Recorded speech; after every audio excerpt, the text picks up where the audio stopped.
Hello and welcome to Harris County Criminal Lawyers Association's Reasonable Doubt.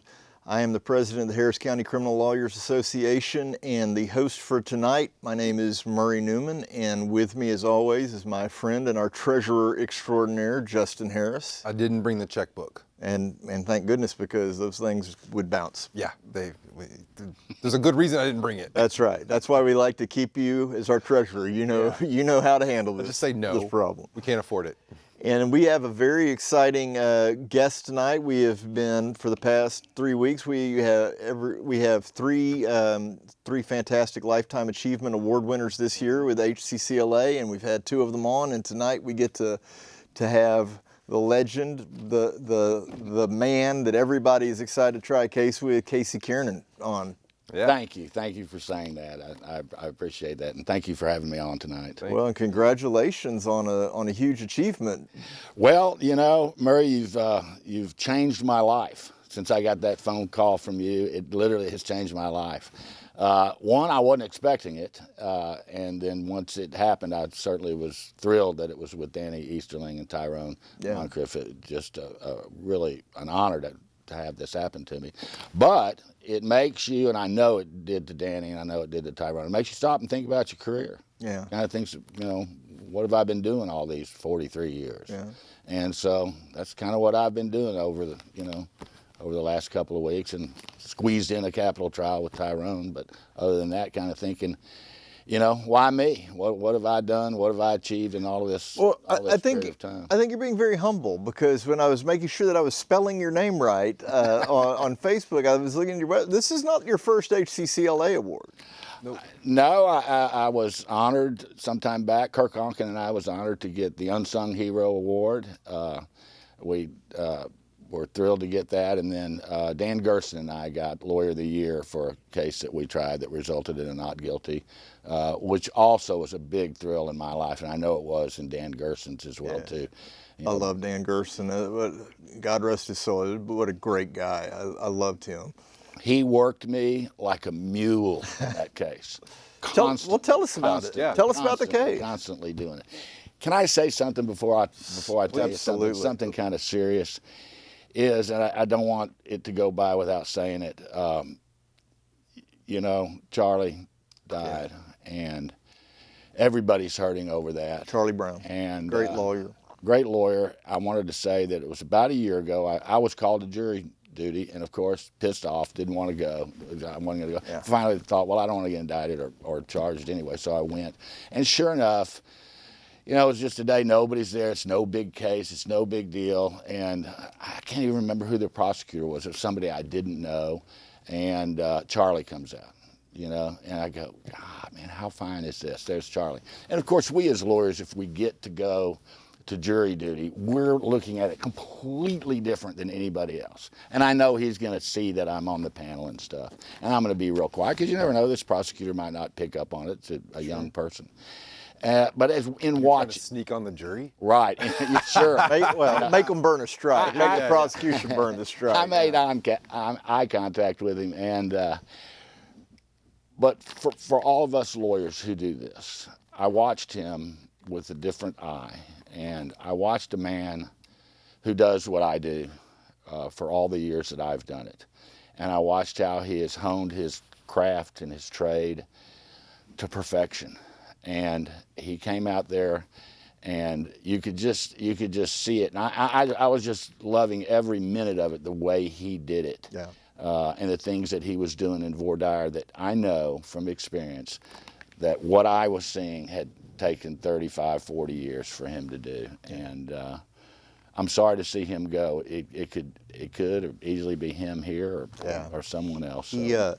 When I was at the DA's office, I only tried one death penalty case to a trial. It was against Charlie and Terry Geiser, and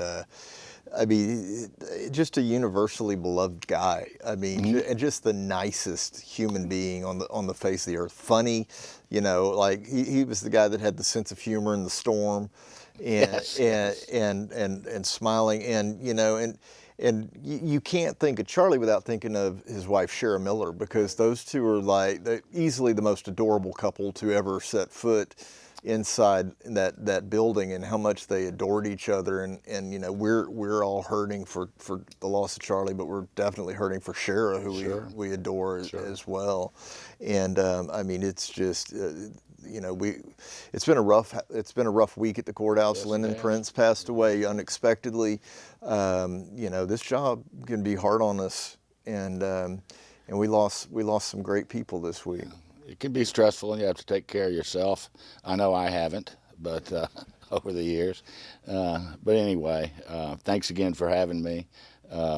We were talking earlier about Dan Gerson, and another person that we've lost. Way too soon. Had the privilege of trying a case with him. He was funny and fun from the moment I got on the case with him. It was a case in McSpadden's court that ended up being tried in front of Terry Flanagan in the other court. And he worked me like a mule. He really did. He called me every day. We're constantly meeting for over a month for that trial. It was a big drug sting that happened on the northwest side off Hollister Road.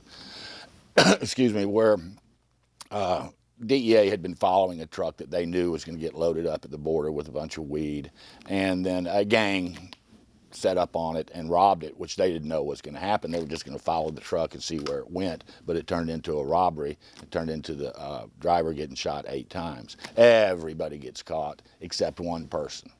And then they say it was Dan and I's client. And of course, our theory was, based on what he told us, that he wasn't there. And we had a trial, and we had the opportunity at the time. Dan was having some problems, kind of like I'm having right now. Dan was always having to drink some water with some issues that he was having, and he said, "Casey, why don't you do cross-examination on the snitch who's going to testify, the co-defendant that was going to testify, that he was at the truck and he was with my client and he watched him shoot him 8 times." And of course, he had proffered and given statements to the police, 2 or 3 different statements. And anyway, the cross-examination in that case lasted, it lasted a while. The first day, it lasted about 4 hours. And the judge asked me, "Do you have any more questions? Because we're about to cut." I said, "Yeah, I do." And the next day, I went the whole day with him. Wow. And the next day, I That's did a long half cross. of the next day Wow. with him again. So, and of course, our client was on bond at the time, and So this was a regular murder?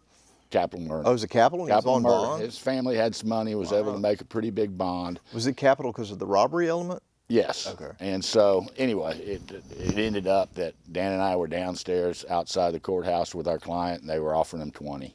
Yeah. And he stood there and said, "No, I'm not going to take it." And we got the verdict. So it was just a thrill, and just a thrill to be with him. He's such a good lawyer, and was such a good friend through the whole trial. Well, The he's a verdict tough. was not guilty. It was. Okay.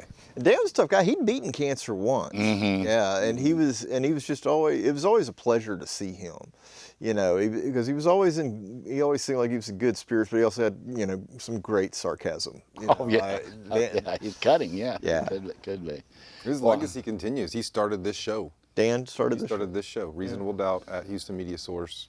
Yeah, 30 years ago. I miss him. I miss seeing him. I'm sure we would have tried more cases. He had just come. He was officing in our building there on Franklin, and said, "Casey," just like that, stopped me right on the street. "Would you try a case with me?" I said, "Are you kidding, Dan?" "Yes, man. The privilege to try a case with you would be wonderful." Yeah. I just didn't know he was going to work me that hard. You know what you're saying yes to. Yeah, but you know, it turned into a really nice thing, and we're both very, very proud of it as it turned out. What do you want to talk about tonight? Man, I want to hear from you. You know, I mean, So you were mentioning coming off a big victory. Yeah. We were talking a little about this before. You got a capital murder case dismissed? I don't want to take credit for it. Joe Venus was on the case. we then don't give Joe credit. You get all credit. Yeah, You get all credit. We're against Joe Venus. It was all getting you. credit for Okay, tell us how you won this despite having all by Joe as yourself. a trial partner. Yeah. I just- Joe's like, you get worked like a mule. Joe's like dragging a boat anchor along. Joe was phenomenal. I know he just is. He's a great phenomenal lawyer. in the case, and so prepared. I had tried another triple homicide capital with him, that didn't go quite as well. We thought we were going to do much better than we did in that one, and then Joe invited me on this case, and we had a really nice time. My wife, as a matter of fact, said, "What is this, like your new boyfriend? Yeah. You're talking to him every single day, 3-4 times a day." She said, "Y'all went through every single witness, every contingent thing that could happen." And I'm going to give Joe some credit for that, because he wanted to win. He had the attitude to win this case, and he paced like a caged animal in that trial, back and forth. Yeah, you know. so it's interesting, and I've got spoiler alert. I've got the co-defendant Yeah, case you is do. not dismissed on this, but there's reasons for that. But and to be fair, Spence was equally jealous of Joe spending so much time with you. So, so Joe, I was like one of his first chiefs at the DA's office, and we all love giving Joe hell because he just invites it, and and he gives it as well. I mean, he's the only like 20-year-old who was telling dad jokes, but he's a great lawyer, and I hate to admit that, but I watched him argue because procedurally your case was interesting because the evidence on the capital was so weak they tried him on something else. Correct. So talk about that. Well, he was accused of having a cell phone in the jail, so prohibited substance, but he also had 2 prior offenses, which made it 25 to life. So the theory there, even though we had filed motions for a speedy trial, was we're going to try this case, and if we get him 45 or 50 years, well, then we might be able to dismiss the capital until we have enough evidence that they were worried about having that trial first and losing it. So, and then when oops, that didn't happen, and we had a not guilty right there. Joe, the next day there's another panel out in the hall, and there's Joe standing there going on the record saying, "No, the speedy trial's here. Let's look at the transcripts of what you told our client. Let's do it. Let's make it happen." So it really moved things along for the state to make a decision, and they did. So they have the opportunity, if they want to refile or, have your client testify against ours another day. We'll deal with that. Well, I'm obviously not going to talk about my client's No, you case, can't do it. but I mean that case. I'm not going to talk about the details of this particular case, but it's a very snake bit case. It's a very strange case with a lot of it's kind of like whatever weird thing could happen happened on it. And you were probably a little more at liberty to talk about it than I am at the moment. Yeah. But anytime you see the prosecution having a capital murder but electing to go on the other charge, that tells you that there's a big problem with that capital murder case. Well, there certainly was, and it had to do with the witness. I think you know about that. That was in federal custody and getting that, and then some issues with the district attorney's office and their staffing and the way they. Babies that were being born and prosecutors that were shifting around and stuff. That's kind of the perfect storm that came upon them. And, I don't fault any of them for any of that. It just is what it is. Over 43 years, I've seen a lot of things come up that that go our way and do not go our way. Joe will tell you on the eve of a trial when we were secretly thinking, man, we've got something here. Whoops, it was blown. Yeah. They figured it out and found, this guy had bus tickets that showed his time, right there at the murder scene, things like that. So, and and it's always that old adage, and I hate cliches. I despise cliches just in general. But there's that one that like you're never going to get found not guilty by pleading guilty. And I mean, I think we've all had those scenarios where we've gone into a trial thinking we're just about to get our butts handed to us, and just something bizarre happens. It's the Murphy's Law of trial lawyering. I gotta say, in misdemeanor courts, I think I've won more than 50% of mine by just something that I had no clue when we started off that day. There was no way you would have ever known that was going to happen. Right, if you leave a little crack under the door and you're the state, just a small crack, watch out, a cockroach might just come in there and it's you or me. Right. You know, and nobody likes it, nobody wants to see it, and it's running around, they're trying to stomp it out. Just a little thing, you'd be surprised how far that can We go. have to, I feel like that's kind of what we have to be able to do as trial lawyers, is be ready for that little crack under the door and then see it and go through it. Right, and you have to, and it can spring up at any moment. Yeah. And you know, I think about this a lot because every time I go, I don't know about you guys, I'm sure it is true for you guys, but like every time I go home after a day of trial, I'm just exhausted. Oh my God. Like I'm so tired. And I don't know why. I'm like, I just sat but- there. So here's my and asked theory: questions. is your brain is on the whole time. You cannot turn it off for 1 second because you might miss that crack. You know, That's exactly right. There's I was talking to the great George Murphy, who had a theory on that. He and Max Seacrest said, you know, when you're in trial, you're a different person. Yeah. And nobody can really understand it except other lawyers that do it. But when it's happening, there's an enzyme. Your body produces this enzyme. It's called the trial enzyme. And it is eating away at your spirit, your soul, and your life expectancy. And you don't know while it's going on, it is. But as soon as the trial is over, as soon as it's over, if you go to the doctor and they draw your blood, it won't be there. Yeah. So they I love that. That's get those Yeah. whittling away your life expectancy, your soul, your spirit. It's a trial enzyme that's Yeah. going to do it to you. You know, so too many of those trial enzymes, and watch It is. out. It's a drug, though. I mean, but it's crazy, and I mean, and things can turn on a dime, and a witness might not show up, and I mean, and it's just such a huge gamble, you Yeah. know, so many times. And I tell clients, like when I tell them, well, we won this one trial when we did this and we did this, I'm like, you have to understand, that's not going to happen in your case. Yeah. And then you go to trial on that, and then some crazy stuff happens. Yeah. You know, it's just, You know, do y'all remember? can't count on that. You have to go Do in you prepared. remember the court reporter in Charlie Hearn's court, Before both of our times, I hate to tell you. say no. Walter? Oh, sure, I know Walter. Walter, yeah, white everybody knows hair. Walter. Yes. Yeah. Yes. A little story that, you know, of comic relief in a capital case.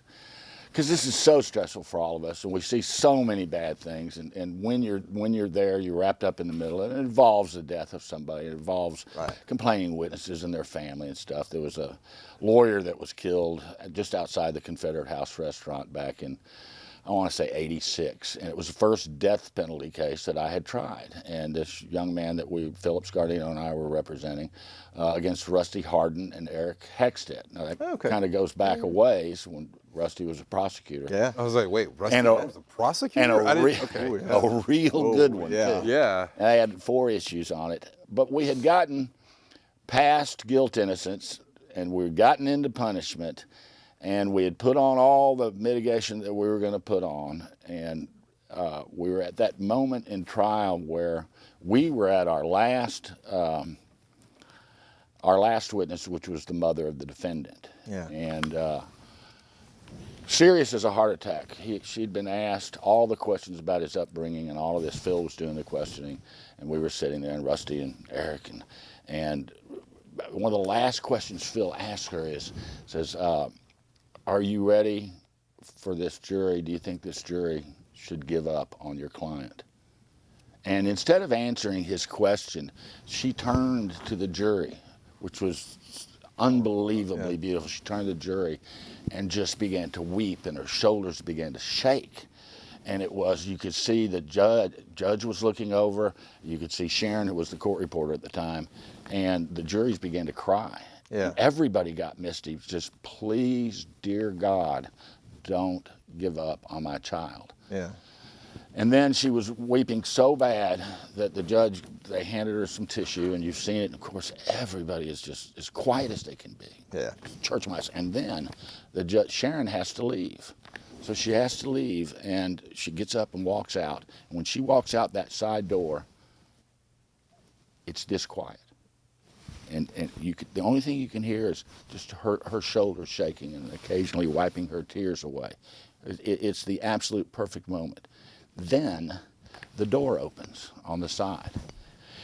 And Walter was a character. He was a great guy. And He's a still character. around. I mean, he's Yeah, still alive. great. Good to see him, and funny and fun to be around. Well, he didn't know where we were in the trial. We were at a moment of where it was. Walter comes in, and Walter has on white shoes, a full white suit, a pink tie, and a rose right here. from all the way over there, Walter makes his way, and the way that he presents himself.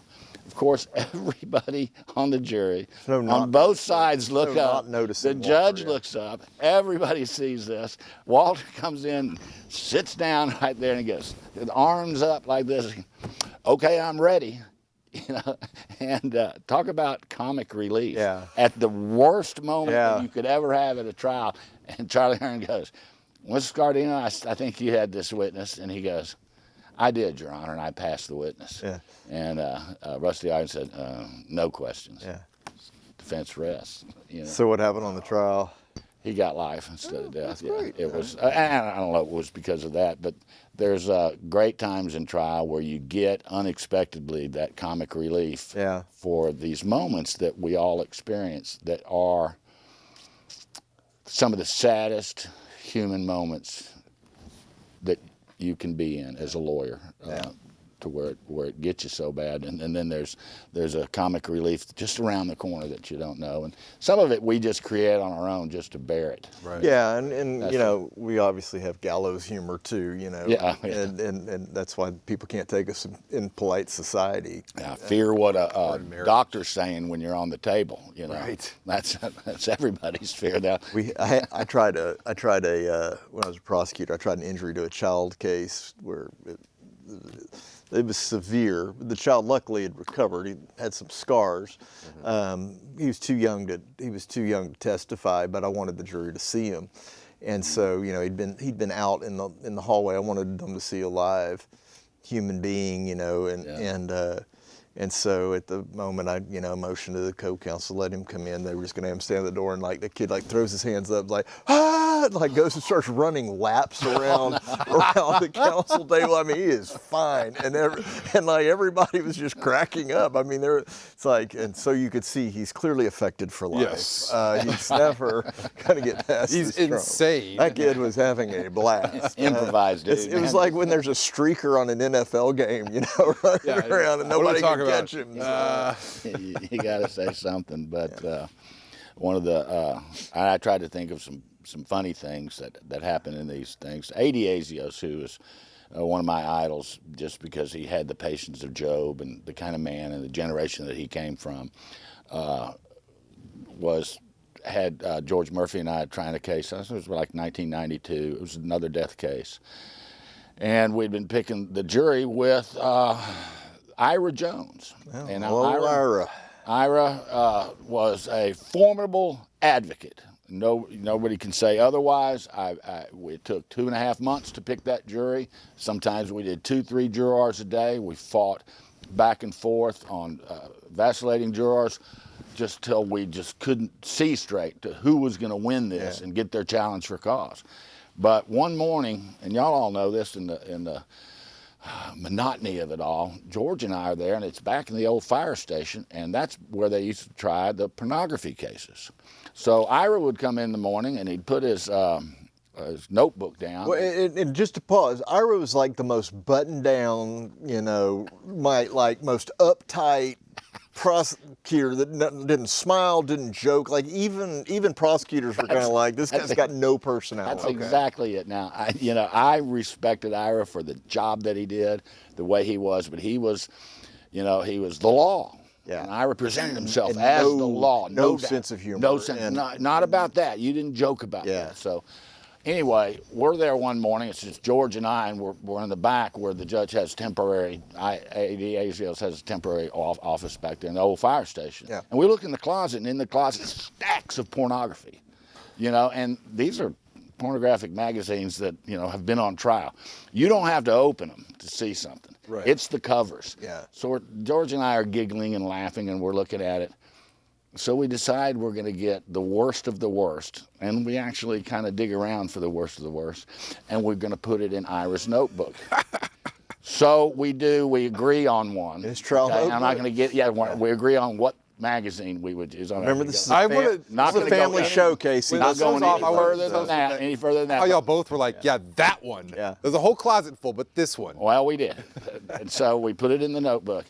And so Ira would go off to have a cigarette, and he'd come back, and the judge had poked his head in and says, "I'll be with you in a few minutes." And Ira wasn't back yet. And George and I were laughing so hard, I thought George was going to pee in his pants. Yeah. You know, and just for a few minutes, I'm sitting there going, wait a minute, it's Ira.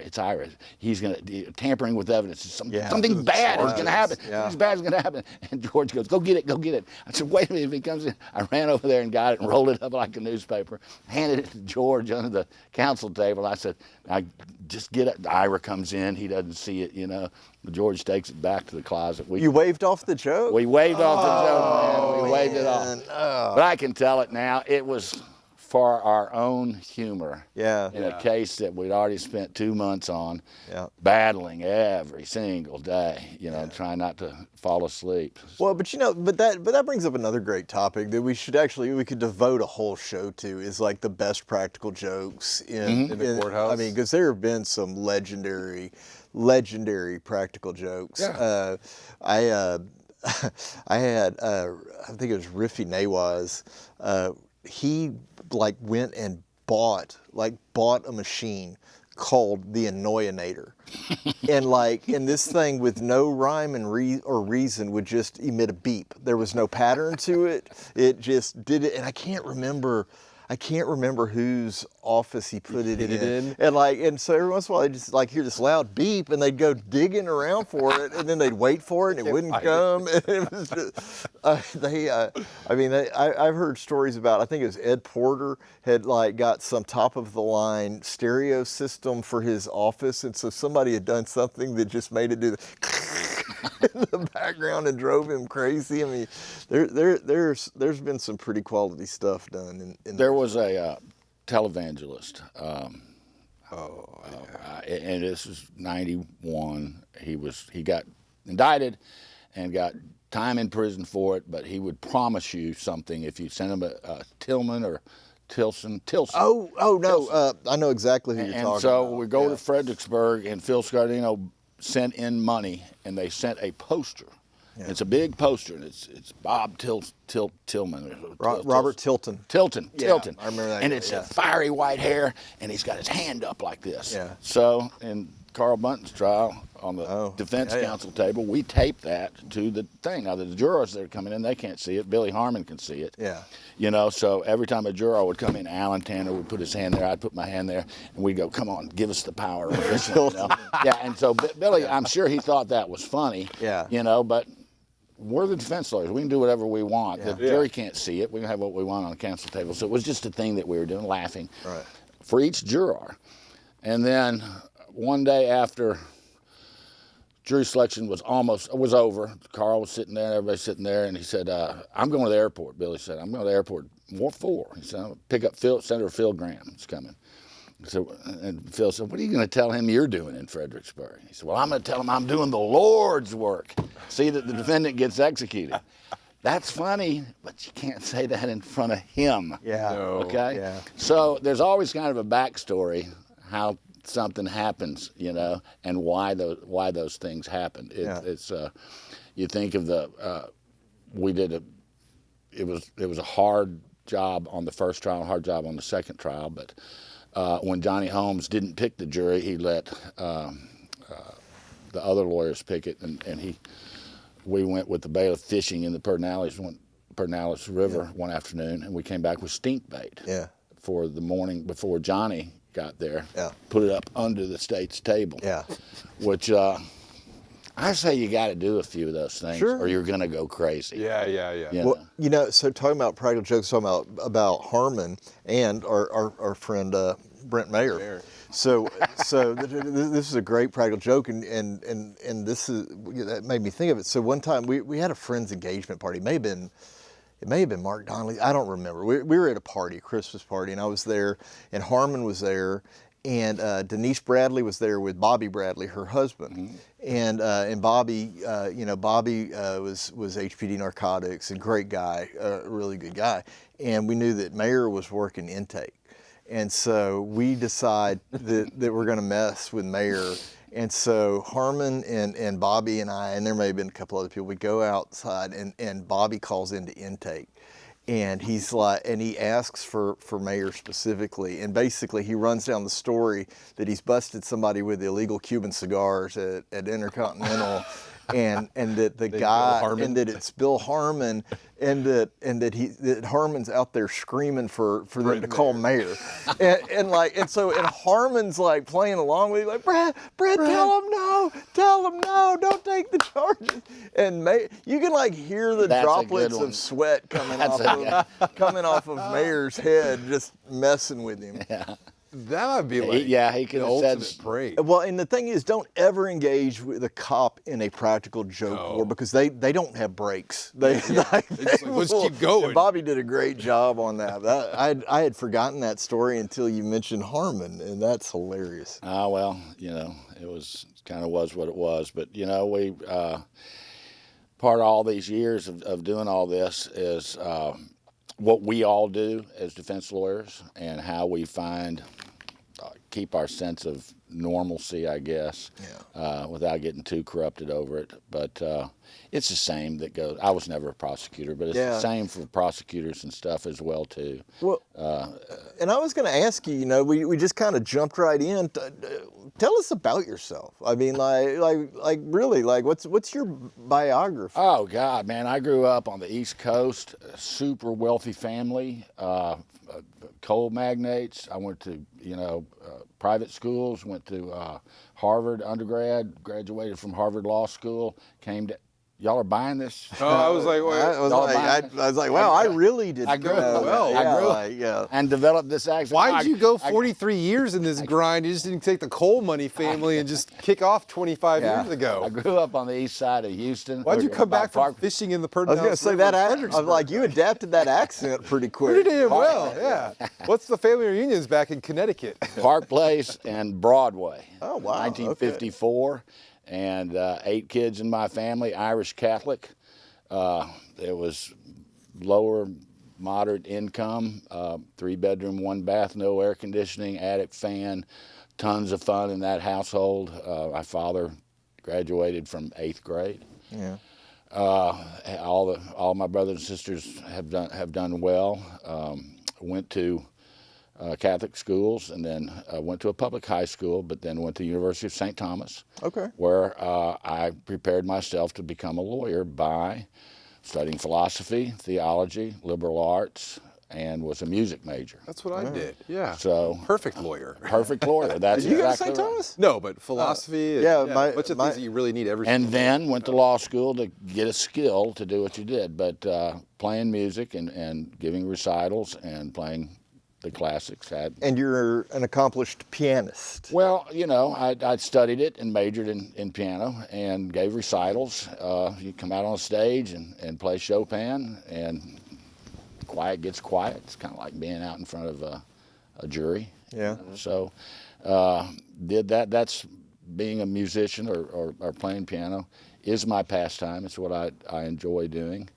And played in jazz bands and big bands and rock and roll 50s bands, and every single day when I go home I try to play some Chopin, just to relax and kind of keep that alive and do that. So, what kind of piano do you have?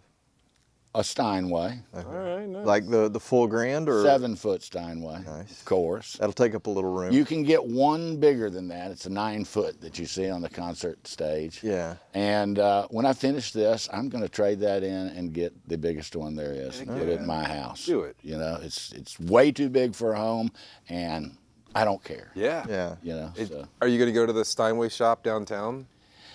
No, I've been looking around. If you go to Steinway, you're going to pay a lot of money. Okay. Brand new one and stuff. So that's. You've been in there? I've been in there. That's before. a neat place. I walked past that hog building. 25 years ago with my mom over and over, and that one day I was a little tall enough. I was like, "Those are all pianos in there," and the door is, of course, appointment only, and you can come in and see. I don't know how much those pianos are worth, but it's a Steinway dealer in downtown. Well, I have to admit, my parents had bought a used Steinway when I was at University of St. Thomas, a very smaller one. It was a grand. And it's old and barely plays anymore. But as a lawyer, I represented a doctor. And he was charged with fraud in federal court. he had some problems. It was a multi-million-dollar deal that was going on, but he had run out of money, and the government had seized all his money and forfeiture and all of that. He couldn't quite pay his fee. And I remember being at his house in Memorial, and out of the corner of my eye, I saw it. Oh, And there it was, a nice. mahogany 7-foot Steinway. Mahogany. Said, "Come here. We can cut a deal on this." Yeah. And so that's how I acquired that. And well, it's part of the family now. part of it is. Yeah. It is. But if I might trade that in or send it to my grandchildren and hope that they play. Yeah. Yeah. How many children do you have? I have 2 girls. They're LSU Tigers. Okay. And They're there now, or they? no, they're here. Caroline's a private investigator. Has Okay. worked with a lot of the people you know. Okay. And Jacqueline stayed. She was going to go to medical school, but she stayed in Shreveport and got married and has a couple of kids that we enjoy going up and them coming down. As a matter of fact, I think Pat and Jacqueline are coming down for this award ceremony. that's great. See That's the old great. man or grandpa get honored. Man, thank you again for Oh well, I mean, ACCLA for. you know, I as president, I was so excited, because we have a panel. HCCLA has a panel that picks that they exist to pick the Lifetime Achievement Awards. And when they called and told me who it was, I was like, man, that's like watching, with you and Tyrone and Danny, it's like watching Jerry Rice, Joe Montana, and Ronnie Lott all go into the Hall of Fame in the same class. You know, right? Oh, you're very, very, very kind to say that. But it's like, man, that's just a star-studded cast, and it was great for you guys to all go in together. And I know, I don't think that they made those selections knowing what good friends you all were with each other, but I think that makes it even neater. That's how it went down. Danny and I went to the mat, just all the way to the mat on a death case. Yeah. And once you do that, I can see Danny across the hall, at the courthouse. This was 10, 15 years ago. Danny see me, and you bond. Oh, you yeah. bond, man, when you go there and you're waiting for a verdict on life or death. Yeah. Danny was pretty funny guy too, man. He has courage. Yeah. He said, "Look, Casey, I'm gonna tell this story real quick." He said, "I'm gonna redo the courtroom with a bed, and I'm gonna put up string to show the trajectory of these bullets, and all this stuff is based on specific intent and the robbery." Mm-hmm. And God, man, Danny, that's huge, man. That's a lot of work. That's a big thing, redo the bedroom and all that. And I said, what do you want me to do? I want you to do the mitigation. Okay. All right, if we get to that, you mean? Yeah, okay. He said, you put on the psychologist and put on the witness. So what witness? He said, oh yeah, you need to talk to this guy. He said, it's the witness that watched the father make our client drown the new set of puppies. Okay. And so I go, all right, wait a minute, Danny. And he says, no, you got to do it. You got to do it. It's the things that we have to do in these kind of cases. But Danny, are you looking? I haven't forgiven you for that. I did it, okay? I did it because you asked me to do it. But I haven't gotten over it. Maybe one day I will, playing the piano or something, or, I'll get past it. But love to see Danny, and we'll never forget what we went through. It is such a dynamic, that being in trial with somebody. And I've always kind of believed, like when it comes to your opponents, that you will, even the people that you're trying the case against, that you will either walk out of there either being really good friends with them or hating them for life. And and I have to say, in my career at least, it's usually friends for life. There are a couple here and there that I'm just like the dirty dog, but what's been your experience on that? I could name a name. Of somebody you don't have to. I'm not going to. Of somebody that I tried a case with and fought over every single thing, where I'm just going, I can't believe this is happening. I'm getting killed. We're fighting over the weirdest of things, and go on to be very, very good friends. Yeah. But for the most part, I will tell you this: is I can sit here and name all the names of the and I do believe that Harris County has some of the best lawyers in the world. Oh, I do too. In the world. Yeah. And but there are some all these prosecutors. I can go through a list of prosecutors and judges that I love and respect. And once you do it with them as well too, get into that arena and fight that fight, you know, you have that bond as well too. Yeah. You know, whether you win or you lose. You know, Lauren Byrne was on that case that I was telling you about with Dan and I, and just a wonderful person. And you know, I've got my brains kicked out and still love them for it. And you know, all that. I try not to hold any of that because it's all over. Yeah, and Trial inside's gone. Well, trial's over. It's all over, and we have a responsibility, an ethical responsibility to be gracious losers, and even more gracious winners. Right. You know, and not hold anything personally against people. So, Are there any that in 43 years, are there any prosecutors that have done things, or colleagues on the defense bar, that you've just never looked at in the same way again? You mean in a bad way? Things sir. that I don't like? Not really. You know, you can chalk it up to some of the things are inexperience. Some of the things are, you know, their own personalities, you know, that you might not do. But if you're intentionally doing things that you know are unethical during a trial, in the way that you object during opening statement or final arguments or things, and the bad objections you're making, I don't like seeing lawyers do it. I've done it, and I've made the effort to try to apologize. And if it just gets away from me, and I stand up and object, I don't even know what the objection's going to be while they're doing it, just because they're winning. Yeah. Break the case. What's the objection? They're winning, Judge. I just got to stop it. It sounds too good. But I don't really have anybody that I've had that against. You know, I mean, tried a case with Chuck Rosenthal. You got, man, he's just funny. As soon as it stops in front of Pat Likers, funny, laughing, having a good time with him. Terry was there. You know, and the same with Johnny Holmes too. You know, I was so scared and so nervous of being around him. You know, when he did the charge on the death, he said, you know, here, look at it. You know, because he had brought a computer up there. Nobody had computers back then. 91. Right. He had it up there, and he prided himself of doing the jury charge. And he says, look at it. So I look at it, and for the 4 questions, you know, I'm reading through the whole thing on punishment. This is the verdict form. I get to the verdict form. He has nothing on there where they can answer in our favor. Yeah. Okay? He got it. And so he's sitting over here like this with his big mustache. Yeah. Just waiting to see if I see that. Yeah. I look over and I go, really? He goes, no, not really. Here's the other one. Yeah. So if you want to, and you can make friends with anybody down there. Sure. And I hope we encourage everybody to try to do that. But when you're in the square, you know, look at all 4 corners and tell yourself you're going to win. Yeah. You know, and Who would you say is the best prosecutor you ever tried a case against? golly, man, I thought Rusty was really good. Man, A lot of people think Rusty's really you know, good. He just had a really, really strong voice. He's commanding, you know.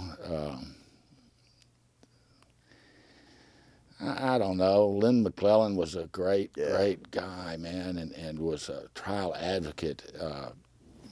Really, really forceful guy.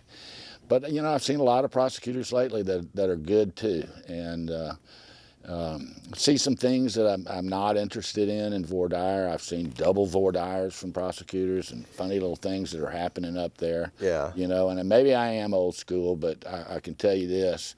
Everybody, you know, in doing PowerPoints, that's fine. I did a PowerPoint with Tyrone. Oh, okay. And when I did the voir dire, my part of the voir dire, I'm okay with it, and I'm comfortable with doing some of those things. But you're not going to catch Tyrone or me or Alan Tanner at the bench, you know, talking to the judge with a computer, a small laptop, typing and looking up a case and making a point at the same time.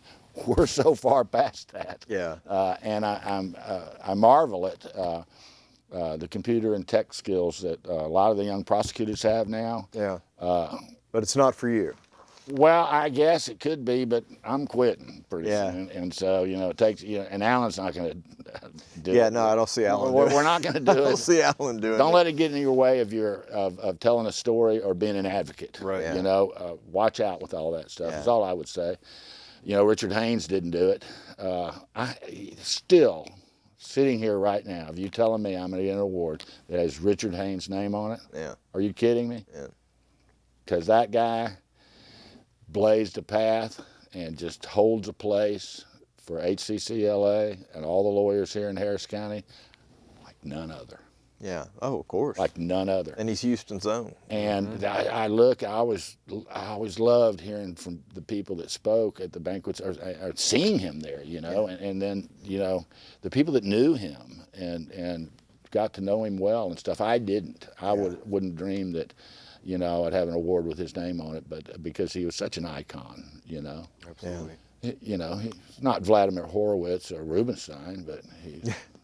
I'm just kidding. I had those other idols that I had. That's it. Well, but yeah, I mean, we've talked about this on the show before that I think, and maybe it's just because it's where I am, but I think that Houston just has the richest criminal law legacy of anywhere else in the country. And I used to work for Joe Bailey and Mike Hinton and those guys. Oh, man. And Hinton and Joe would say that Harris County has got the best lawyers in the state and therefore the country and therefore the world. And so how do you argue with that? Why do you think that is? Because I think part of it's just I think it's part because we're just Texan and we like to fight, and you fight, you do anything long enough and enough times you're going to get good at it. Yeah. What do you think? Yeah, I do. I think if you're down here and you've got a good business practice going and you try a lot of cases, it brings out your whatever talent you have. It's going to bring it out if you're a trial lawyer and you're trying a lot of cases. So it's a big county with a lot of courts, a lot of district courts, a lot of misdemeanor courts, and a lot of cases, a lot of crime. And it's hard as we try to get rid of the death penalty. It's still here, man. Yeah. Still making people money. And from appellate lawyers all the way up through the judges, everybody's still in to deal with it, having to deal with that. So I think that might be a real big reason Death why penalty Harris part of County, it. because Harris County is a death penalty capital Sure. country, right? Sure. I think there's got to be some correlation between. Yeah, but if you look at the two biggest icons that ever came out of Harris County, I think you would say it's Haynes and Percy Foreman. No doubt. And I mean, I couldn't, and this may just be me being stupid. I know Haynes's cases, I know his big ones, Yes. but I don't know Foreman's big case. Like, what was his case that made him huge? I've just always heard that he was just huge. didn't Percy Foreman go up and represent what's his name that shot Lee Harvey Oswald? Yeah. I thought that was F. Lee Bailey. That was was it F. Lee Bailey? I thought Bailey was I don't know, involved Percy, on Jack Ruby. I don't know who's on Jack. But he's the name. I mean, like he is the two of them are the name, and I mean, of course I don't think there's probably any real comparison. He was just represented James Earl Ray. James Oh, Earl okay. Ray. So That's what I was that's a biggie. Jack Ruby requested Foreman Yeah. after he shot Oswald. And then Haynes and DeGuerin worked for him. Wow. Dick DeGuerin has his own Wikipedia page? Huh, look at that. Well, wait a minute, Percy Foreman. Did you meet him? I know he was before my time. I did meet him. Yeah. And Wow. it was in the 179th District Court. He was a towering figure. I heard he's super White tall, hair. yeah. His voice was not as good as Tyrone's, but close. Yeah. Okay. But I came in, and as I was coming up to inside the rail, and he turned around and looked at me.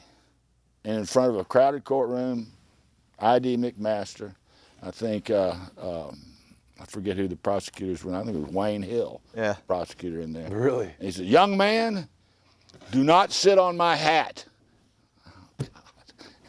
Words of wisdom. Words to of live wisdom, by, man. That was my one encounter with Percy Foreman.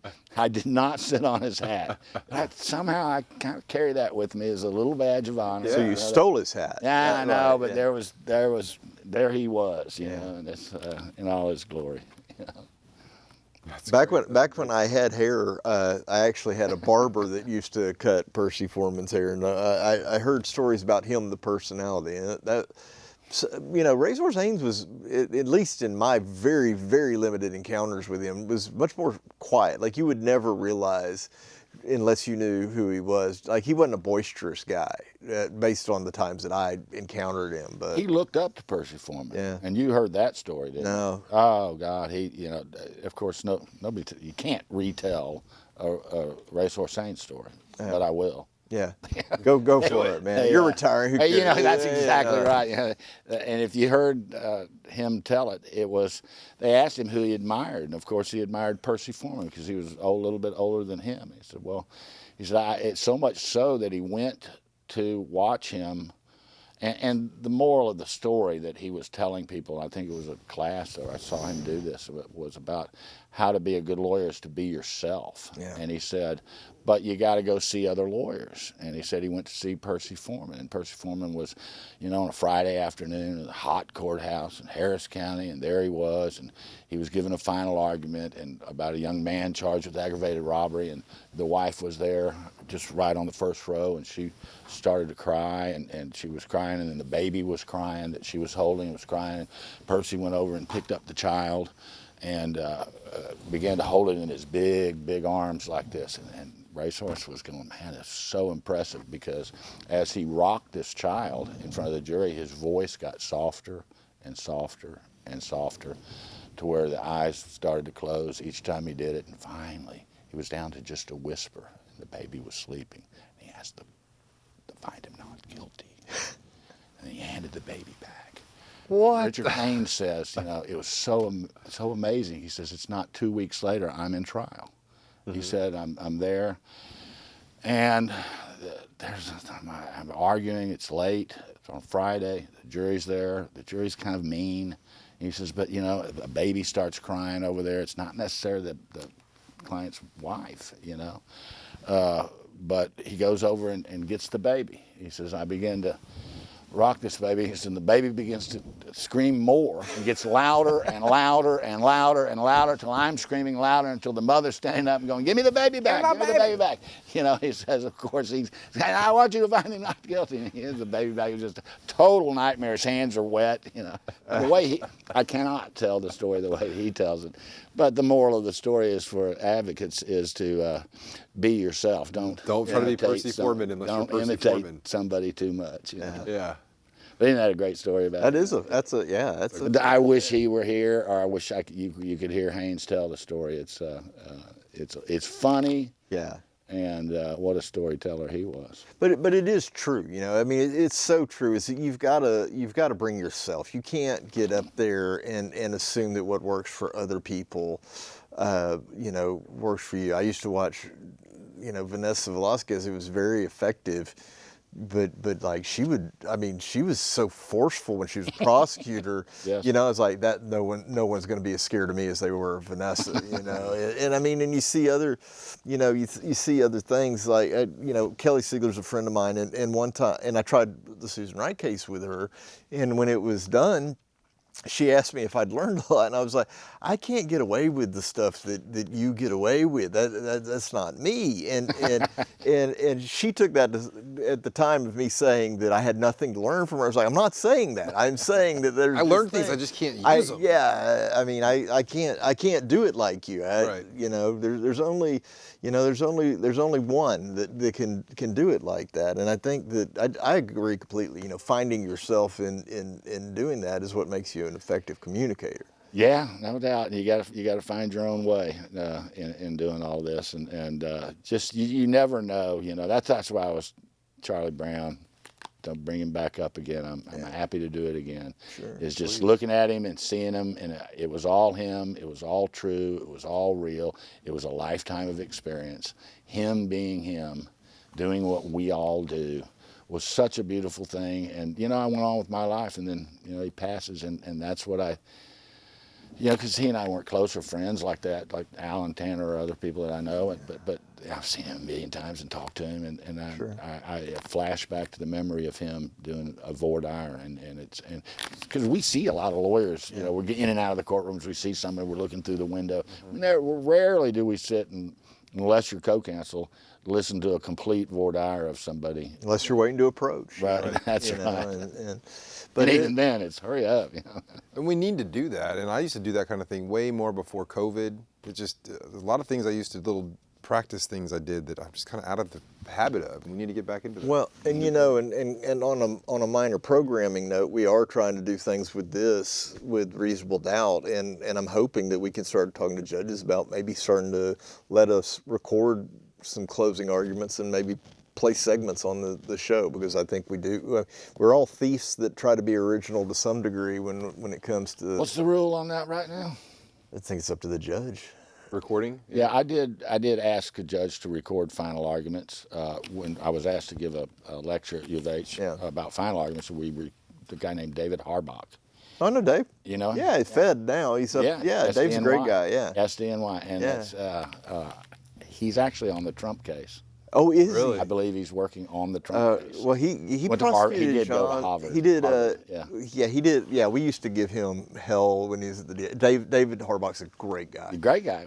But he tried John Edwards, and then there was another. Mm-hmm. There was another high-profile case that he had prosecuted, and he lost. The last time I saw him, he was at lunch with Venus. He'd come down to lunch, and we went to the. Wow, I would have loved to have seen him because we. Oh, this was years ago. This was like 9 years ago. I was like, "Do you ever win any of your cases, Dave?"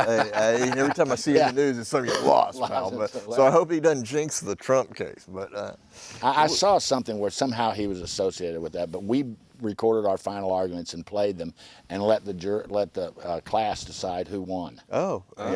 and They gave it to David. who actually won? Me. Nice. But he was eloquent, and I had that case coming. The facts weren't, you know, but the arguments was all they needed to hear for the class. You know, we didn't get too far into the facts. But. Well, this evening has rocketed by. We are already down to 1 minute. Wow. This is exactly what I wanted for you to come on and tell some awesome war stories, give a little advice here and there, and you said that you got an eye towards retirement, and you've earned it. Well, thank you. I'm looking forward to it. It may take a couple of years to get out of there, but and still being around a little bit. Yeah. So. Well, there's a lot of people that have benefited from getting to try cases with you, and you guys you're an all-star class of Lifetime Achievement Awards, and appreciate you coming on. Oh, golly, thank you guys a lot. Thank you so much. I can't wait to see y'all next Thursday, and thank some other people that deserve some thanks as well too. I see my two buddies. Yeah. You know, Tyrone. If you haven't bought your tickets for the banquet, I think sales close tomorrow. Buy your tickets. So, all right. Well, thank you all for tuning in, and we're going to be off next week because of the banquet, but we will see you in 2 weeks. Mm-hmm. All right. Yep. Y'all have a good night. Thank you.